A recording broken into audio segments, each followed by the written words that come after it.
Unzipped with Sherry is a bariatric podcast talking about weight loss surgery. I am not a licensed professional. Any views and or opinions expressed in the show are those of the speakers and do not reflect the bariatric community as a whole. Always reach out to a professional with any medical issues you are experiencing. Thanks so much for tuning in, and I hope you enjoy the show. Hello, everyone, and welcome to another episode of Unzipped with Sherry with, as usual, yours truly. I am Sherry. I'm very excited for today's guest. We have Melissa, who's going to be on the show today. And one of the things that I loved about her story that you don't really hear about very much anymore, because everybody who's been having bariatric surgery, it's the gastric sleeve, it's the bypass, it's the duodenal switch, or the duodenal switch, which is what I've been calling it for a very long time. But before all of that, we had the lap band, and that was like the big thing for many years. And so we don't hear from too many people who've had the lap band anymore. And I think most doctors don't even use it as a tool anymore. So what's interesting about Melissa's story is that she's had the lap band experience, and now recently she's also had the sleeve experience.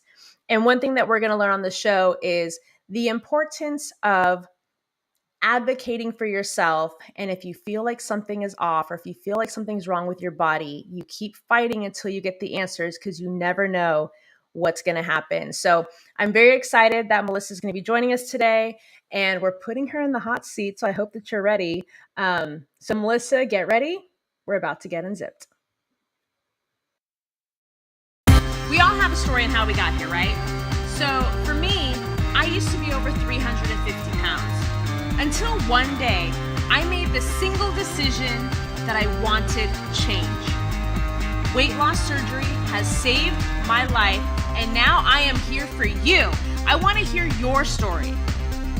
You know, the one that happened during that before and after picture. It's time to unzip. What's your story?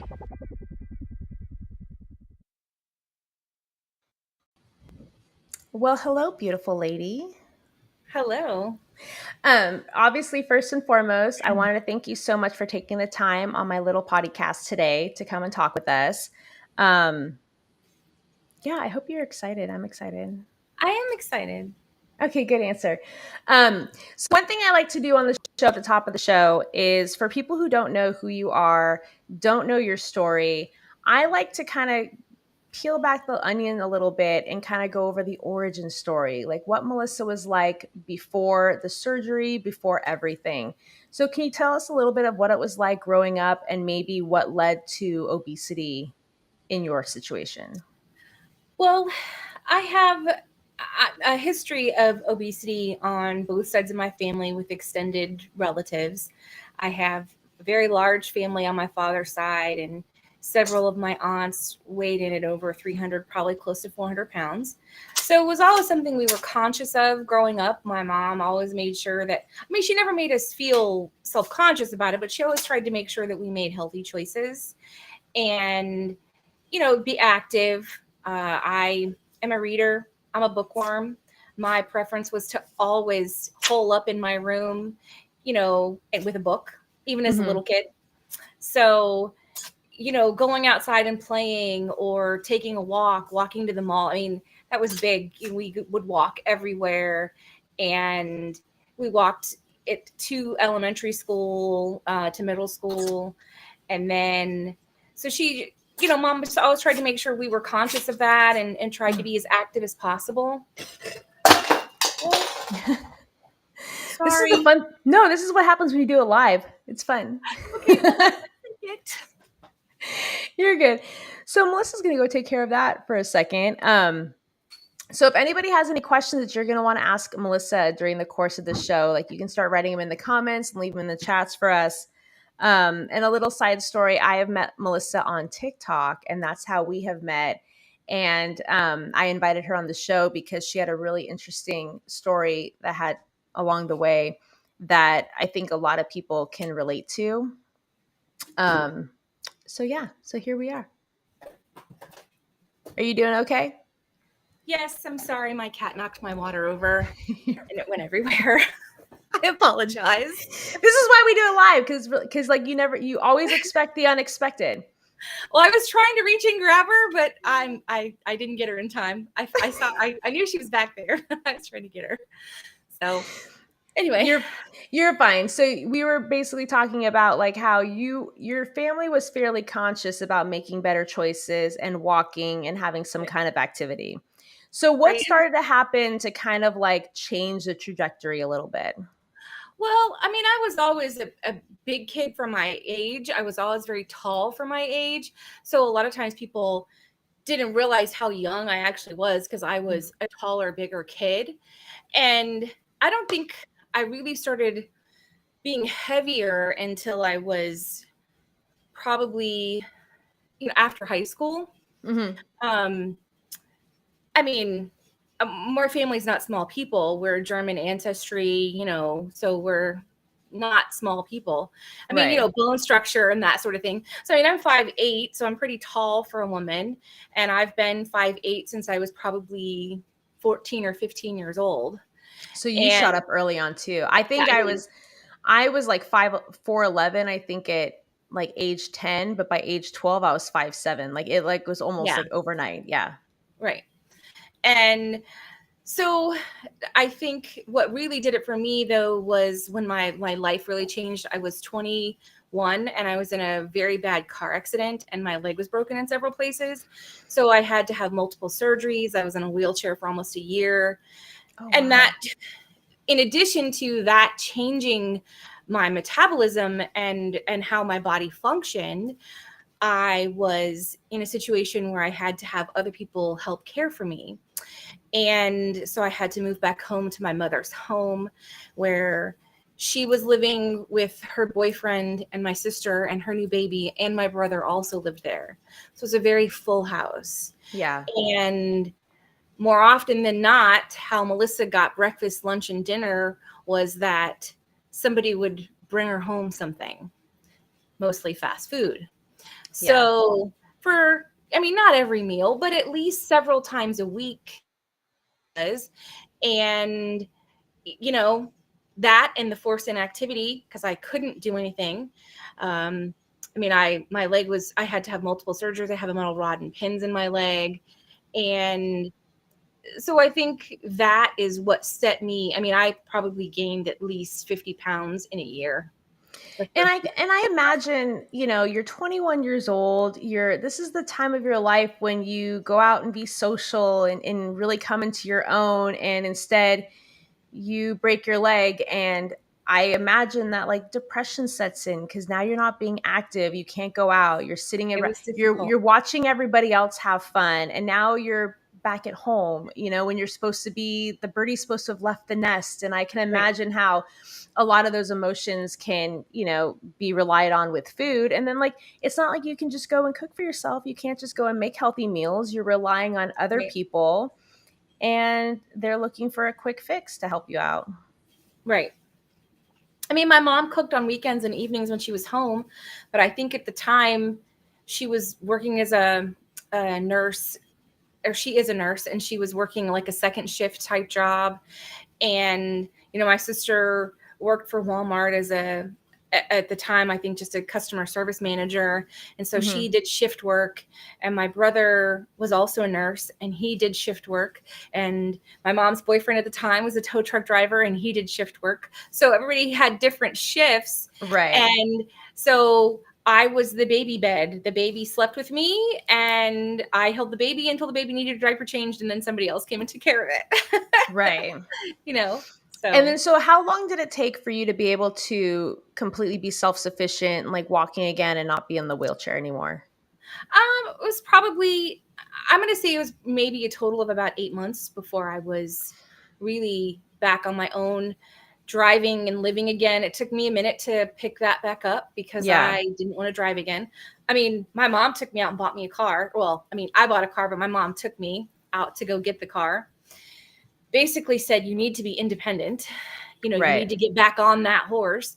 So I did, but then I would tell my friends, hey, come to my house and we can take my car and you can drive, so that I didn't have to drive places because I hated to drive. Because you had anxiety because of what had happened. Oh, yeah. It was bad. Yeah. I mean, it took a minute for that to get over that. And then I, settled back in with my group of friends. In addition to that, right before the accident, I was moving back home from living out of state for a while. So the accident happened several months after I moved back. So I really didn't have a big friend group here. I mean, I had Right. friends, but I hadn't like reestablished that friend group again. And So you're more isolated during that yeah, time. I was. Yeah.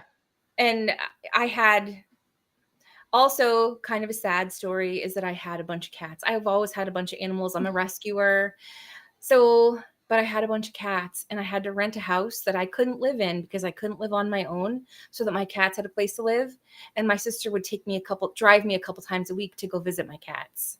Oh, wow. And Okay. so that was also another anxiety inducing, depression inducing issue. So obviously there was a lot going on. You had a traumatic experience, and I get it. Like I've had, accidents before, and it makes you very self-conscious because you think that every time you get behind the wheel, it's going to happen again. And I do think with any kind of trauma experience that you've had, it does take time to fully understand that that was just a one-time isolated incident. There is nothing that could have been done to fix it or go back and change it. And so you Right. learn to just accept it as a one-time occurrence. And then I think over time you can slowly, kind of ease back into it and feel more trustworthy. But I think what sucks in your case is like it became like this catalyst that then turned into other things. Like it made Yeah. you you were already somewhat isolated because you had just moved back home. Then this happened. Now you're physically isolated, being stuck at home. You can't even go out and be social if you wanted to because you don't have the opportunity. And then, like, I think you had said when you gained like 50, 60 pounds during this time, Yeah. that's a lot in a short period of time. And I know that like my husband and I both gained 100 pounds in the course of a year because strictly because of our living situation, because we were eating excuse me, fast food, breakfast, lunch, and dinner. And when you're in the moment of it, you don't realize the implications and like what's going to happen as a result of it until one day you wake up and you're like, holy shit, like when did this happen? Right. So take me to, so when did you decide, so at what point did you realize that like enough is enough? Cuz like once you had gained the weight, once like you were back comfortable, you're becoming more social, you're not wheelchair bound, was there any time that you started to try on your own like, okay, I gained some weight, we're going to get this shit off? I did a couple rounds with Jenny Craig. I did Weight Watchers, and I would lose, maybe 20, 25 pounds here and there. Or every time I did it, I lost some weight. But then as soon as you stop eating those meals, you gain the weight right back because you don't learn anything. You don't learn to Mhm. change. And I don't know, it's difficult because I had a boyfriend who wasn't interested in that.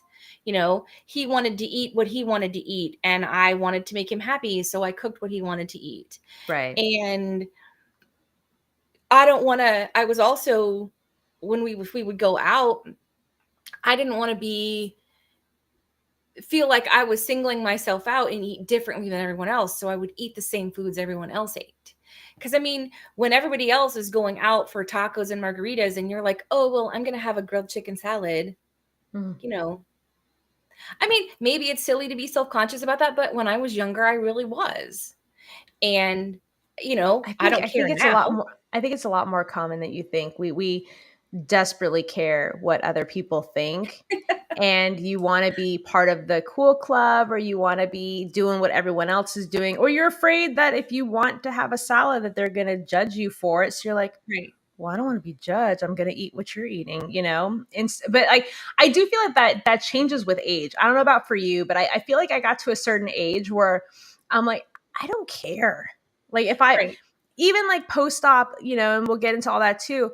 If I'm at a restaurant and I'm craving a burger, gonna have a burger. If everybody else is eating a salad and I want like a couple bites of a burger, I'm gonna enjoy the hell out of it because I can make my own decisions now. But there was a Yes. time when we had to second guess everything. Oh, I agree. Yeah, we had a comment come in that feeling trapped by those around you is real and is a problem. You have come first. You have to come first, and that's all that matters. And I agree. And like I said, I do too. I think that that's something that definitely comes with age, and as grow into your own and find out who you are. I think it's we start to care less about the opinions of Yes. others. Yeah. Yes. So we tried the Jenny Craig, we tried the Weight Watchers. At what point did you decide enough's enough already? Well, honestly, it was kind of my mom who helped me make that decision. I mean, my mom's always been my biggest cheerleader and my biggest advocate, and always wanted me to, help me achieve what I wanted. And my grandmother, who we were all very close with, she kind of lived with us most of the time when growing up after my grandfather passed.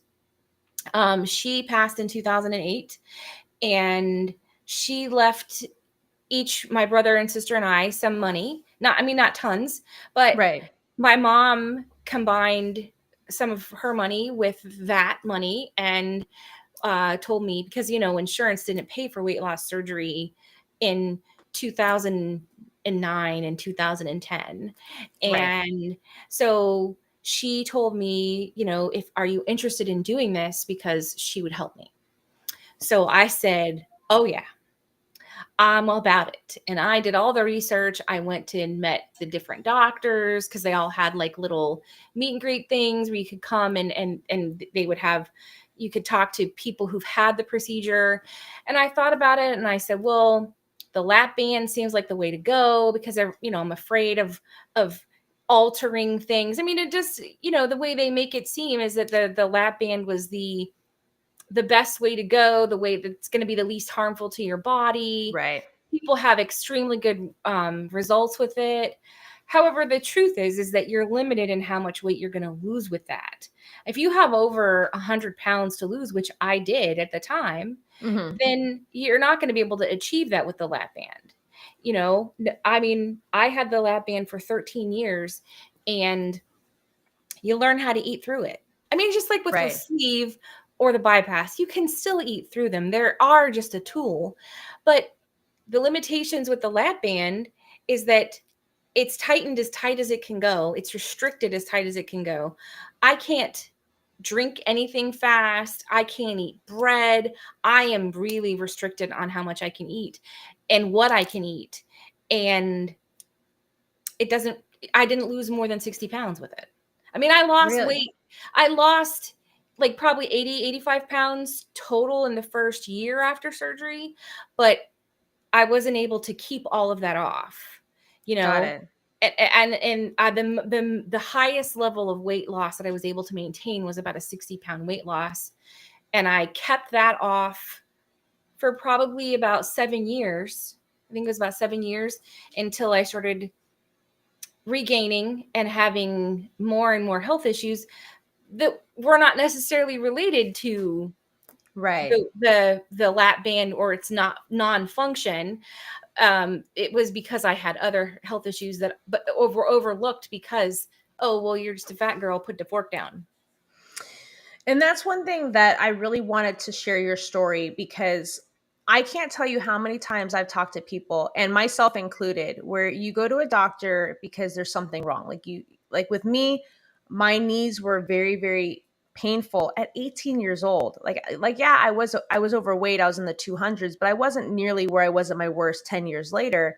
But at 18, I was constantly in pain. And you go to the doctor because you want a solution, you want to find the answer, and their first reaction is, well, you're fat, Lose weight.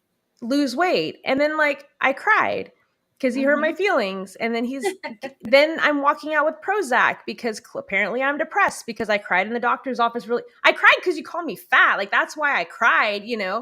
But there was never a solution. And it wasn't until like years later, I happened to go to another doctor and they were able to have a bedside manner and they talked to me and they said, yes, your weight can have something to do with it, but it's because you're not active at all. So your knees hurt because you have no quad muscles. So, and he was breaking it down. He was explaining to me exactly why it was happening, and I'm like, my God, had somebody told me this 10 years ago, I wouldn't be in pain right now. But I feel like so often people look at somebody who's obese or overweight and, well, that's clearly why you have an issue. Put the fork It's down and true. then you'll be fine. Right. And one Or thing lose that, weight, but don't tell you how. right, just lose weight. I'm not going to give you a solution. I'm not going to like give you tips or tricks or dietitian or anything like that. Just come back to me when you're not fat anymore, and then Right. maybe we'll see how we can help you. And so one thing that blew me away with your story is, and we're going to get into it right now, is that you were told repeatedly that it was just your weight causing this. Correct. And I know for me personally, when you're constantly told that, it depresses you. And you feel like, what's the point in doing anything? Because like nothing's working. And then you get inside your head. And then it just like, it creates like this whole slew of issues um, that you believe it, that you believe, well, I'm just fat and I'm just going to Right. have to learn to accept that. But in your case, you weren't just fat. I was not. As No. a matter of fact, when I finally got the appointment with the doctor who believed me, the couple days before that appointment, I called my stepdaughter, Faith, and I cried and I said, what if they tell me I am just fat? What if it really is all in my head? And what if they tell me I am just fat? Because I know that there is something wrong with me. And, and she's like, well, then we'll deal with it when it happens or when they say that. But we know that there's something wrong, you know? So, I mean, it was bad. So take me to, I believe it was around 2014 when you started having some issues, correct? I did. I started having issues with fibroids, uterine fibroids, and I started having all sorts of period problems. And uh, the doctor, my gynecologist, she had me do, they call them operative hysteroscopies, where they go in and they remove um, the tumors, or the fibroid tumors from the inside. Mm-hmm. They were all benign. They go in the inside and scrape them out. Mm-hmm. And it's not pleasant. And I had to have 2 of those done. And then I had to have what they call a uterine fibroid embolization, because I had surface fibroids, which means they were on the outside of my uterus. Interesting. Okay. And so they, all 3 of those procedures happened probably, I don't know, maybe 4 to 5 months apart. So it was about a year and a half going through all these procedures. And of course, every time you have, even though it wasn't, they weren't cutting me open, I still had like an abdominal surgery. So you still Right. go through a recovery process. So there's no activity. And so there was some weight gain because of that. That's, I believe, around the time the weight gain kind of started for me. Um, and I attributed it to the inactivity and the feeling bad. I mean, with the uterine fibroid embolization, they basically cap off the blood vessels to those fibroids, and Mm-hmm. the idea is they become necrotic and die and then shrink. Well, you have dying tissue inside of you, so it makes you feel like you're dying. Right. And they don't really tell you that. And some people have more of a severe reaction than others. So possibly I had a more severe reaction.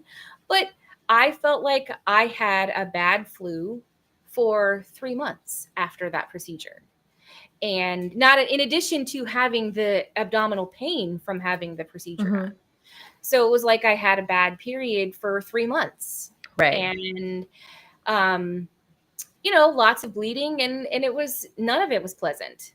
And then after all of that, it triggered me to have thyroid issues. And that's when thyroid issues were finally discovered. And then I had gallbladder issues. So basically, over the course of from 2014 to 2016, I had all kinds of, health issues that lead up to what finally was discovered in 2020. Now, and none of these necessarily had anything to do with the lap band itself. You just happened to have the lap band at the time, and Right. these were just isolated incidences in addition. Correct. Okay. And then now that you don't have a gallbladder, and then you said the weight was starting to pile on. Right. So then what happened in November of 2019? Well, leading up to November of 2019, I had been to my GP and my gynecologist and my GP twice. This was the November 2019 was my second visit with my general practitioner. Okay. And I told them I'm fatigued all the time. I'm so tired. I have pain. I feel I'm gaining weight and I'm not changing the way that I eat. And I mean, I haven't changed anything. As a matter of fact, I'm cutting back. Because I'm gaining weight. I mean, I was growing in clothes sizes. It was that noticeable. I said, and I have, not only am I tired, I have headaches all the time. My vitamin D is very, very low. So their answer was, here, have a B12 shot. Here, have a vitamin D supplement, and eat less. But so at this time you were I think you were just saying you were actively trying to make better food choices and you were Absolutely. eating less calories, but the clothes are still getting bigger. In June of 2019, my mom paid for me to go on not Jenny Craig, Nutrisystem. And I did Nutrisystem for 6 months. And in Nutrisystem, I I did I was eating less than their recommended portions during the day. I was eating probably less than 1,200 calories. Well, around about what I'm eating now, probably between 1,000 to 1,200 calories a day. And I was still getting bigger. In 6 months, I gained 15 pounds doing Nutrisystem, basically starving myself.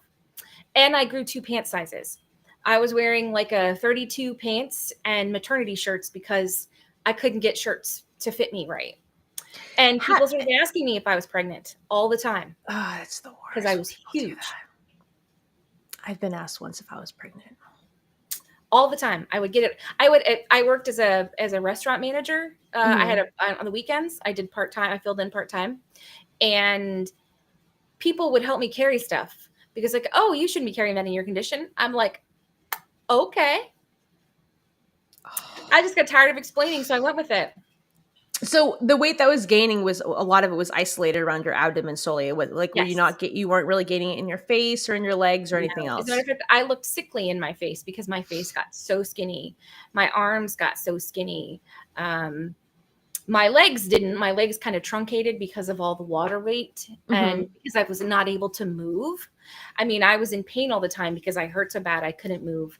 And then in 2019 November, I went to see my GP again and told her what I had been going through. And I said, my abdomen is really hard. I don't feel like this is normal. I don't understand. I said, everything's getting worse. I said, I have tried so hard to lose weight. I said, I can't exercise because I can't breathe. That's the other thing is I can't breathe. So they put it down to me having asthma. And so because I have a history of childhood asthma. So they said, oh, well, it's because you have asthma. It's because you're fat. And they didn't say fat, but they said overweight. And might as well have. She actually gave me a printout and told me that I should try intermittent fasting. Told me to cut out bread and potatoes of my diet and rice out of my diet. Bread, potatoes, rice, pasta out of my diet. And I said, you realize that I really can't eat that anyway? Because I have such a hard time eating food. I feel sick and nauseous all the time after I eat. I'm so uncomfortable. I can't function. But I have to because I'm the sole breadwinner for my family at this point in time. And I don't know what to do. I have to keep going. So this is what I do. I just keep going.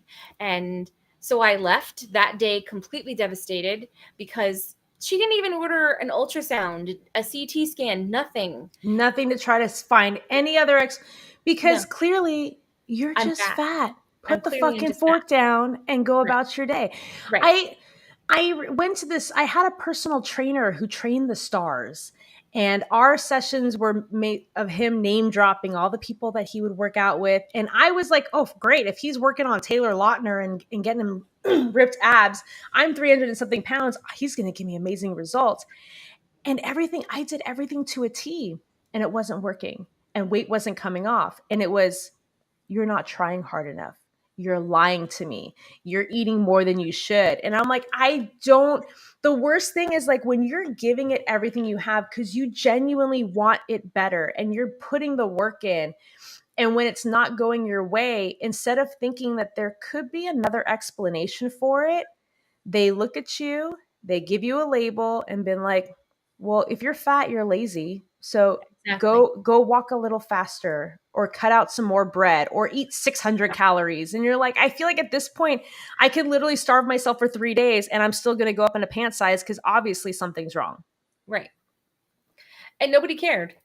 I mean, I felt like, my gynecologist, all my gynecologist did was when I went, she refused to renew my birth control prescription because my legs were swollen and birth control pills were too high a risk for blood clots. And clearly at my overweight state, they weren't really going to work for me anyway, because, they don't really work when you're overweight because, you can't really get pregnant when you're overweight. And I'm like, well, okay.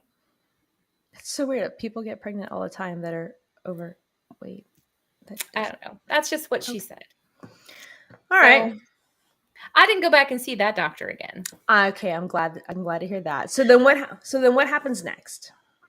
So things keep getting worse, and I went to Kentucky for my niece's wedding in March, in the beginning of or the middle of March in 2020, just before COVID, and I was miserable the entire time. I thought the pressure from the airline from flying was literally going to cave my chest in because I felt so much pressure. I I had so much pain. I couldn't hardly walk in and out of the venue. I sat at the venue for the reception, just sat in a chair the entire time because I couldn't move without banging into someone. Right. Because I was just that big. And so many people, again, asked me when I was due because I looked like I was pregnant with quintuplets. And in April, I started having even more problems breathing. So I decided to try once again. Actually, I take that back. I'm sorry. In before COVID happened, I had an appointment with a new doctor because I had decided enough is enough. I need to make someone listen to me. Right. But because of COVID, the appointment was canceled because I was a new patient. So they Oh, were I no remember that. longer, Yeah. they were only taking established patients during that point in time. So in April, things got really bad. And I started I was like considering go emergency room bad. And I called the doctor's office and I said, look, I know I'm not an established patient, but there is something really wrong with me and I really need to be seen. I said, so it's either I come to you or I go to the emergency room because I don't know what to do. And so they made an appointment for me to come in and I got seen. I was her last appointment on a Tuesday, and this doctor was a gynecologist, but I was having a lot of abdominal pain and bleeding. So that was why I chose to go to a gynecologist rather than another GP. Right. And so that woman took one look at me and said, "Oh my God," and walked out of the room. And she stopped her ultrasound technician from leaving because I wasn't scheduled to have an ultrasound. So she stopped her tech from leaving and said, okay, we're not even going to do an internal exam. We're just going to, do an ultrasound. And she ordered a bunch of blood work. The ultrasound pictures looked like it. They said they estimated that I had probably about 20 liters of fluid in my abdomen, was what they estimated from looking at the ultrasound pictures. Now, they don't generally tell you that kind of thing, but I was in No, such a state because the doctor's sense of urgency really terrified me. of And course. they can't tell you anything definitively because there's been no test done. But the doctor knew from looking at me that fluid around the abdomen is, if you Google fluid around the abdomen, the first word that comes up is cancer. I didn't know that. Didn't know that till I didn't after know that that. appointment. And so, and the doctor told me, don't Google. She said, don't go to Google. Okay, Wait for the test. people say that, but I'm gonna Google it. Like I've been banned from Googling, but like Well, I guess she didn't want me to get even more scared. So, um, but they were when they were then they were trying to get me to be calm and say, well, they think it's just fluid. So they wanted me to go have paracentesis done. They wanted me to go she wrote me stat blood work orders so that I could go have blood work done like the next morning, because you had to have appointments for all these clinics. So right. she had her office manager making all these appointments for me to go have a CT scan with contrast done and all this stuff. And she even called a gynecologic oncologist, who she was going to refer me to. She called him and said, hey, this is what's happening in my office right now. We need a plan because this girl is in trouble.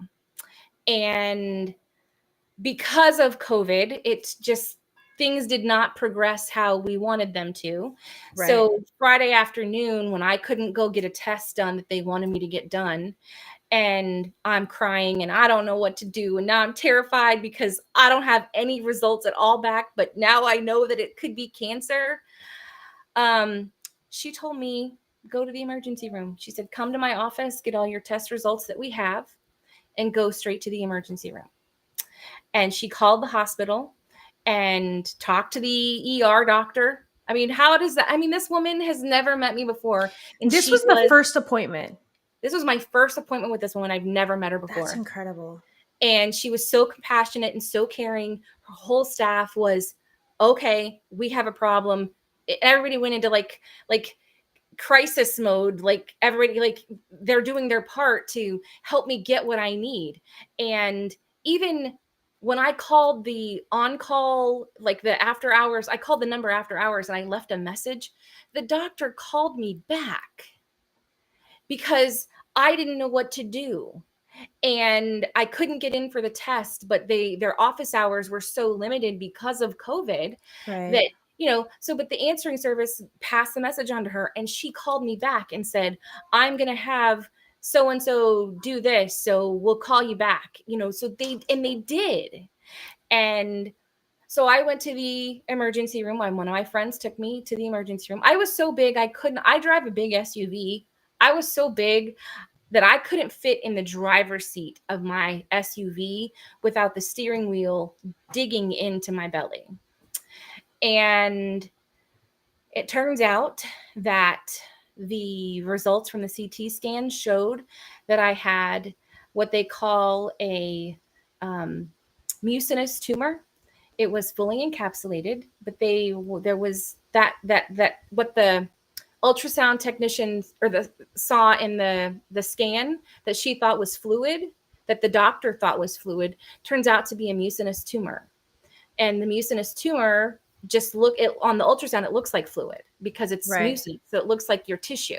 And it And all took up the because entire screen. it took up the entire screen, it took up my entire abdomen.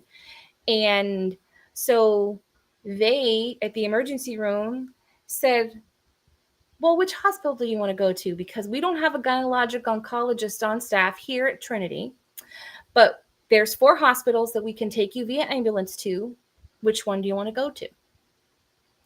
I said, what? Oh, honey, you need to have surgery. This needs to come out now. What? Like no prepping, no No bedside man. Like no, prepping. like this No, is happening. this is happening. This is they're not going to discharge me. Like literally, they would not allow me to leave the hospital and go to the other hospital on my own. They took me via ambulance because that's how unstable my health was, they felt. I couldn't breathe. My blood pressure was through the roof. My pulse was tacky. They were concerned, very concerned, because the CT scan showed the pressure on my or the tumor was very close to my lungs. And they said that if I had tripped or fallen and fallen on my abdomen, I could have shoved it up and pushed on my heart and stopped my heart from beating. That's how close it was. And I mean, my life was literally in danger. And so I was admitted to Tampa General Hospital 10:30 that Friday night. That's how long it took them to get everything in place to get me over there. And they took me right up into my room in the cancer ward.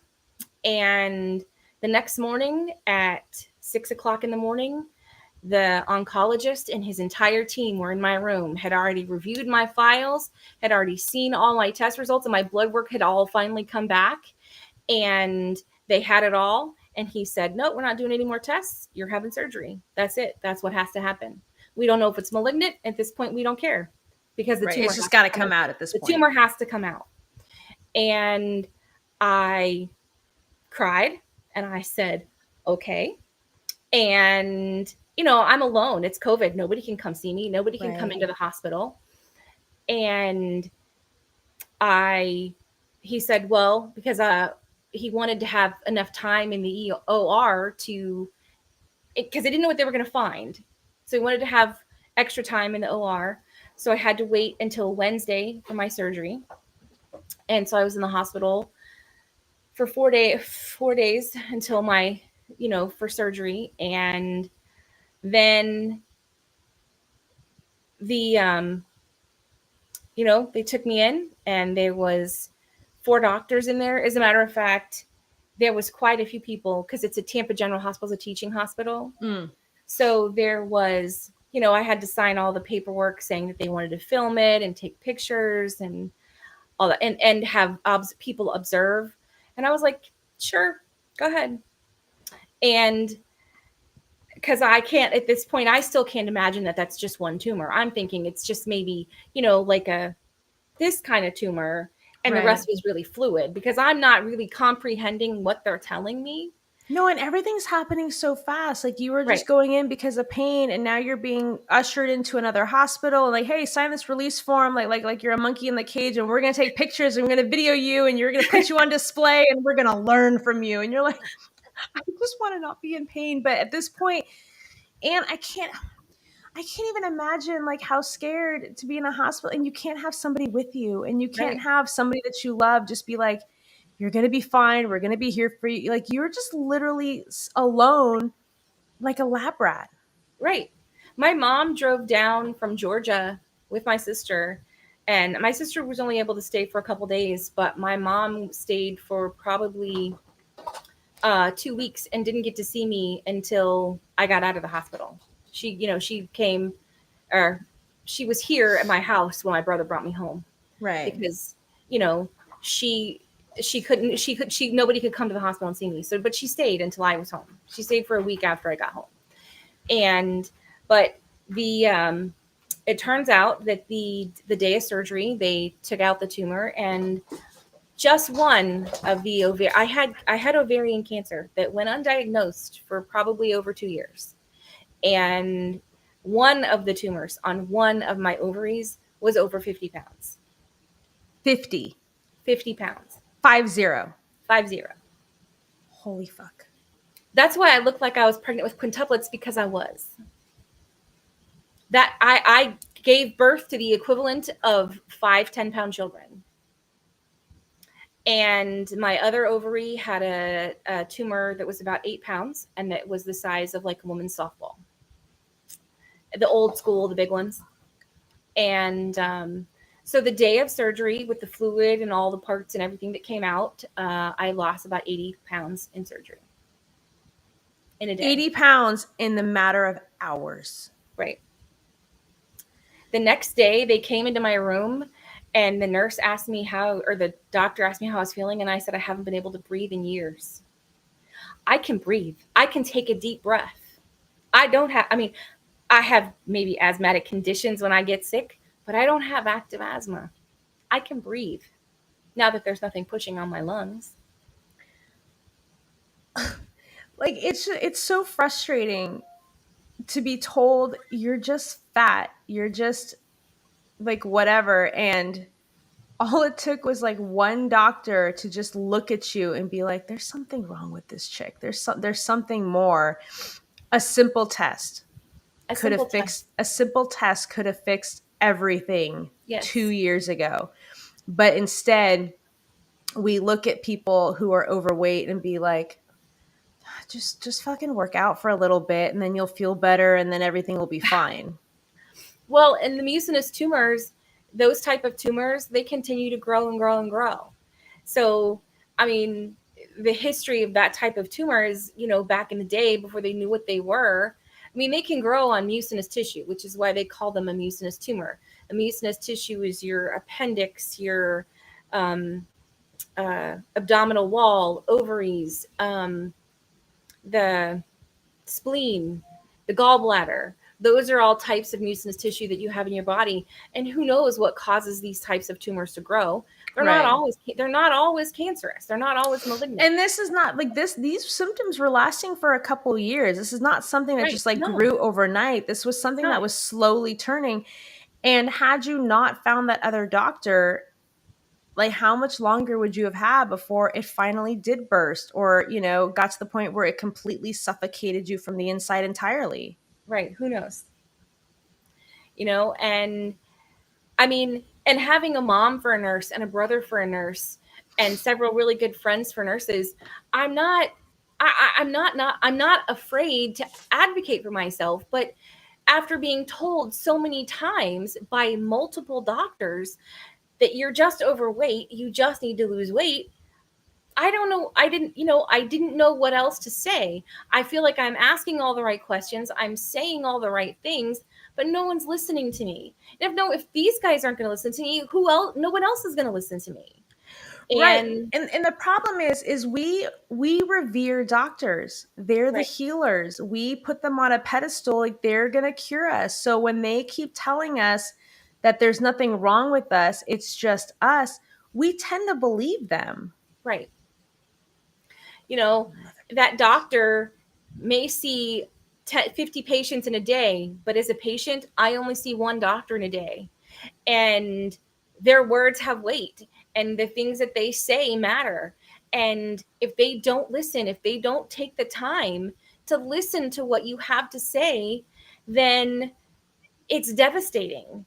And I mean, I have to say now that the care team of doctors that I have now are really incredible. Um, the oncologist, the bariatric program that I went to, my new GP. I mean, everybody, of course, knows the story. They all want to see the pictures because, of course, I proudly show them. I have them. I have my Wait, I have you have pictures of the tumor? I do. I offered to send them to you earlier. That's what I was meant when I was saying the other pictures. Oh, that okay, is it weird that I want to see that? No, not at all. A lot of people do. A lot of people do. I feel like a lot of people would be like queasy about that kind of stuff. I don't know. I'm one of those people that I could like watch the weirdest shit on TV with a mouthful of pasta in my mouth and just not be phased by it. I am literally so fascinated by that. Like, we had Teresa on the show last week, and Teresa had skin removal surgery, and they removed 47 pounds. And just like with you literally wake up 50 pounds lighter, for you 80 pounds lighter. Like Right. I can't imagine like you, as much of in pain that you were during these 2 years and it was progressively getting worse, it Mm-hmm. was still a part of you. Right. Like Teresa was explaining how like you're physically moving skin. It's just like a force of habit in order to do like day-to-day functions or whatever. And when you have weight loss surgery, yeah, you're going to lose 80 pounds over the course of 6 months, not in the course of 6 hours. What was it like to wake up and just feel like this huge weight physically and like metaphorically lifted from you? I felt like I could breathe. I mean, I went into the hospital not being able to literally walk to the bathroom without assistance. Like, I had to have the nurses, every time I went to go to the bathroom, I had to have the nurse come into my room and help me. And oh, it was completely off. Yes, Cindy, it was completely my balance. I'm sorry, we had a comment that did I had to learn how to walk again. I can imagine that your balance was off because of this. And it I'm was. I'm not I gonna had to lie. walk with a walker. I I had to, yeah. I'm not gonna lie. I zoned out for a second because while you were talking, Melissa sent me the picture, and I'm just like, I'm fucking blown away. Yeah. It's incredible. It's almost unbelievable that that came out of a person. And, I, but the day after surgery, I wanted to get up out of the bed. I asked if I could get up, and they made me wait for physical therapy. As a matter of fact, they called, they had the girl from physical therapy heard my story and rearranged her schedule so she could come earlier, because I don't think she was going to come until the day after, the next day or something, because they were going to give me time. And I said, no, I Right. want to get out of bed. I want to walk. And I want to go take a shower by myself. I Yeah. want to do that, because you know what? I can reach. I can take a shower. I can touch my knees. I mean, it was a little hard with the incision, because the incision is about Well, 28 inches long, because they took the tumor out whole because it was fully encapsulated, and so that meant that the cancer didn't spread, and the tumor was right. malignant. It was cancer, and It you know was. it was malignant. So had it ruptured in any case, would it have like spread over your entire Yes. body? Mhm. Holy. That's why they didn't. That's why they took it out entirely in those pictures that I sent you. It shows them cutting me open and taking out the tumor whole, because it was a very liberating Mhm. feeling. And I mean, there was a nurse there, or not a nurse. She was the lady who ran the desk at the nurses station, and she was a Jamaican lady, and their nurse's desk was right outside my door. And they always wanted to shut my door, but I kept saying, no, please leave my door open so I don't feel so alone. So I can just hear people. I don't want to feel alone. I can Yeah. hear people and I feel better. But she would sing all the time. And so I wanted to get out of bed so that I could go meet her, because I wanted to tell her how much her singing meant to me, and she actually, because I got out and I walked out there to go see her. She and she did a little dance with me, and you know, anyway, it was great. I mean, feeling like I could walk around and walk the whole length of the ward and back, where just a matter of days, I couldn't have taken two steps without being in pain, you know? It's so amazing, like the smallest things that you don't realize that people take for granted until you can't do it, and you don't realize how much you've missed something or how much pain you were in until you're not in it and you can do Right. these things. Like it's just fucking incredible. Excuse my language. Um so the thing that I'm really bummed about is that this hour is going by really, really quickly. I know. I really wanted you to tell this story because I thought it was really important that we tell a story that reinforces if you feel there is something wrong, nobody is going to know your body better than you. That's Nobody else, right. doctors will not know your body better than you. If you ever have an inkling that something feels off, I don't care how annoyed the doctor is with you, you keep pushing it until you get answers.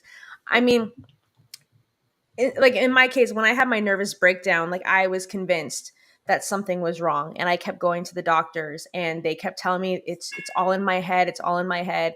And I do think to a certain extent it was all in my head, but I advocated the crap out of it to the point I walked into the hospital one day and I said, I think I have a brain tumor, I need a CAT scan. And they looked at my husband, and my husband's like, just do it at this point. Just set her mind, because you never know.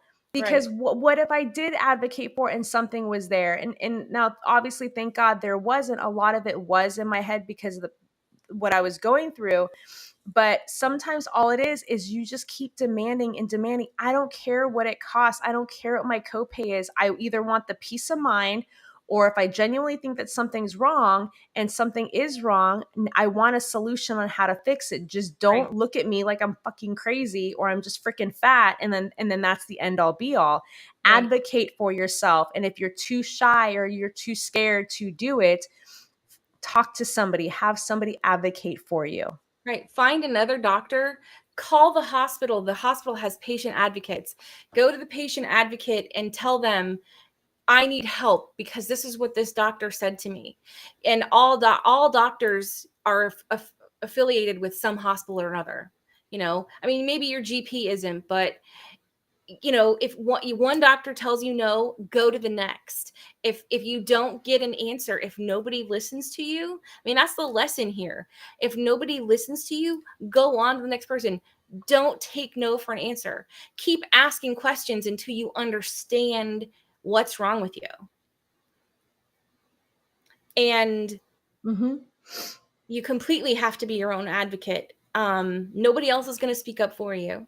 No. And I wouldn't have had the sleeve surgery if it wasn't for this team of doctors, because the oncologist is the one who said, well, we want you to be as healthy as you can possibly be, because even after having this tumor removed, I was still obese.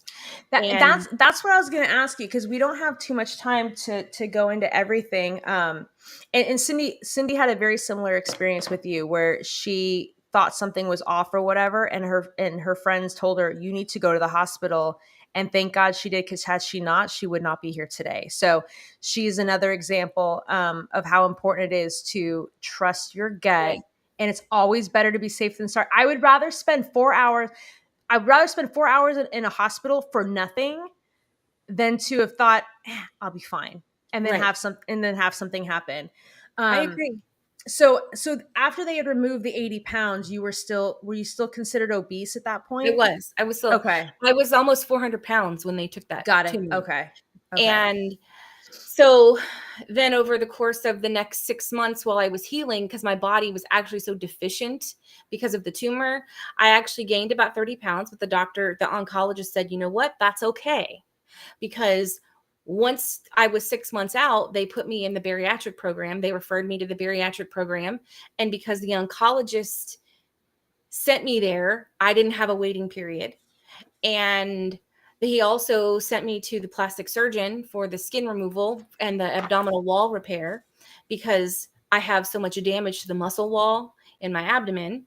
So, I have a yearly appointment with her until we decide that we're ready to have but through the insurance and the process, it's taken some time to get yeah, through everything. Because when you go that route, I mean, my insurance is great. They paid for everything.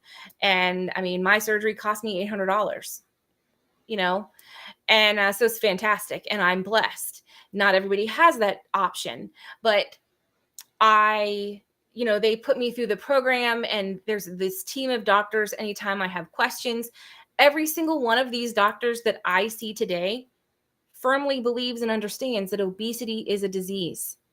It is not a conscious choice. It is a disease. And what happened to me I didn't decide that I was going to eat a cheeseburger 5 times a day, right, and that I didn't decide I wanted to be 400 pounds. You know, I, things happened that were outside of my control. And then we don't have the skills and the knowledge necessary to change those.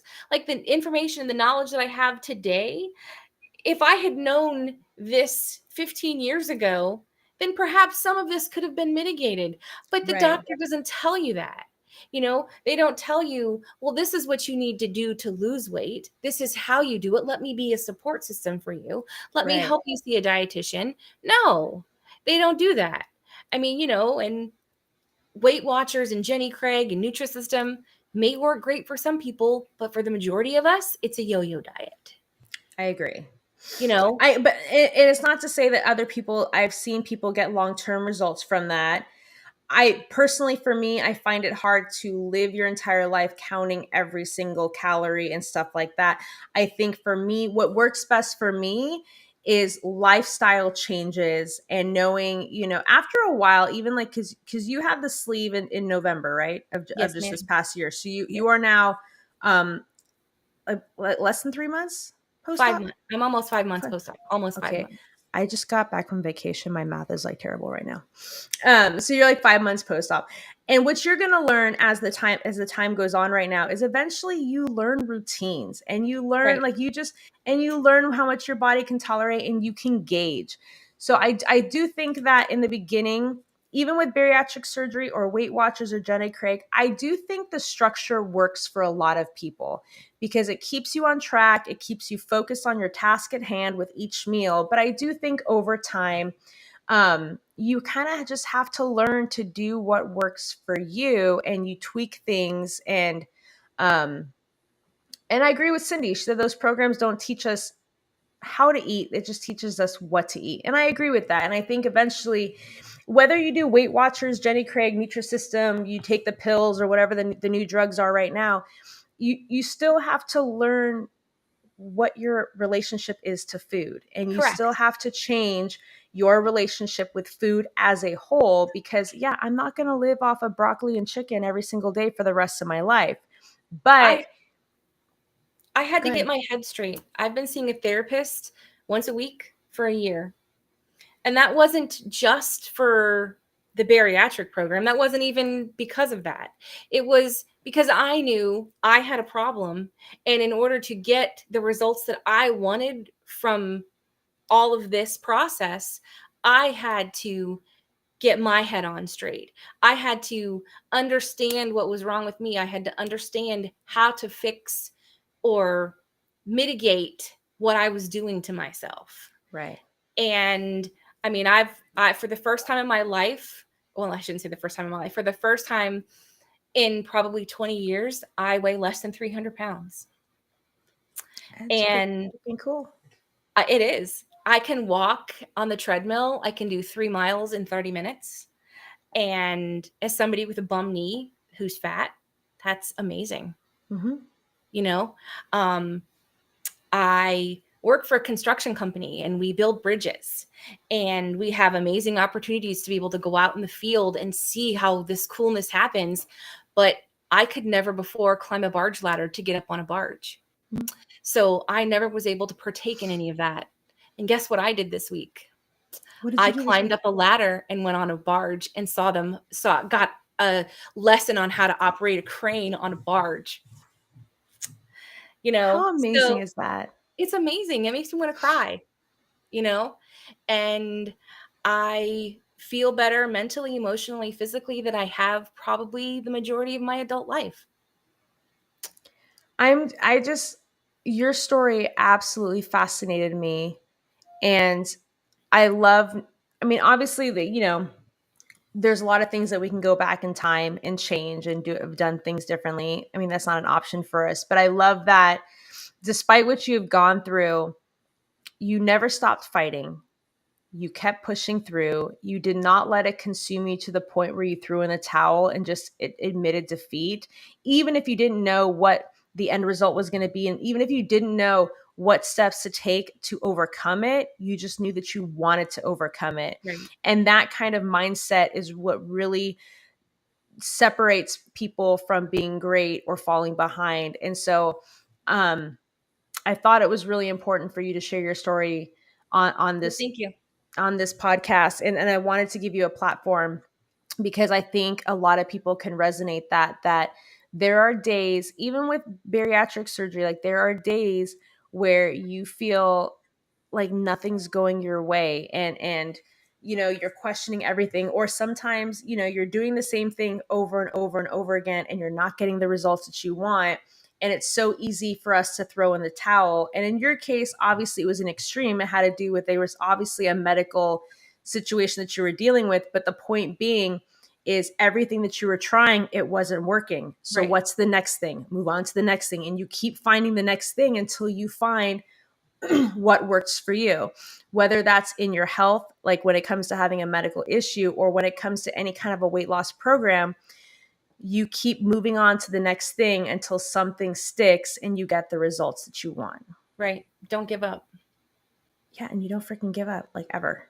Don't give up. Love yourself. Love yourself enough to fight. God, I fucking love that. I just like, you just like spit out gold right now. I wasn't prepared for that. Which I'm really bummed that we're like out of time, because we didn't really get to talk much about the last 5 months in the That's journey. okay. But That's okay. I think it's safe to assume that I'm going to bully you to just come back again. Sure. Okay, good answer. Because I would love to talk to you when we get closer to the 1 year mark and do kind of Okay. like a reflection for like the last year. You are on social media. You're on TikTok, right? Mm-hmm. If anybody wants to reach out to Melissa or talk to Melissa, or follow her journey, what's your TikTok handle? It's green. Crazy Frog 1 with 2 G's. And I'm also on Facebook as Melissa Wetero. There you go. So you can find her. You can ask questions. Because not everybody is comfortable with the pictures. If somebody wants to see the picture, like, you're welcome to message Melissa directly if she's Yeah. comfortable with sending it to you. Because my fucking God, like that caught me off guard. Cindy said, I missed the first half, but the second half was definitely inspiring. I'm sorry you went through that. Thank you for sharing your story, especially on International Women's Day. You are strong. You are a strong woman. Thank you so much, Cindy. And I forgot today was International Women's Day. And let me tell you guys something, who's watching right now. I had to send Melissa a message this morning because I have lost track of my days and hours and everything. And we almost forgot that there was a show today. So we almost contemplated rescheduling, but everything happens for a reason. And I'm a firm believer in that. And I am so glad that we did this episode today, because I think that your story is so inspiring, and somebody watching this is going to become a very big advocate of themselves moving forward because of what you had said today. So Good. I I hope so. I seriously cannot thank you enough. And to all of you guys who have been tuning in and watching, thank you so much for the continued love and support of the program. It gives me an opportunity to talk to amazing people every single week and give them a platform to share their voices and share their stories in ways that they might not have been able to before. So if anybody wants to be a guest on the show, you can always email me at info@sherryarcuria.com. You can catch episodes on YouTube and Facebook, also with Unzipped with Sherry. You can also find us on Spotify, iTunes, Amazon, basically anywhere that you can watch a video of me or an audio of me. I am plastered all over the place. So make sure that you spread the word and tell your friends. And if you know anybody who'd like to be a guest, to reach out to me. And Melissa, thank you so much for being on the show today. Well, thank you for having me. You're the Always best. glad to share my story. And she's coming back. We'll figure out the date later. So, okay, Cindy, like, don't tempt me with a good time right now. Okay. Okay. Let me leave you with this. I do have an idea for OnlyFans. And my idea for OnlyFans is to literally be pictures of actual stand-up fans just in random positions around the house wearing lingerie. And it's literally OnlyFans. So if you want to see my OnlyFans page, let's get something started. And on that note, I hope you guys have an amazing week, and we will see you next time.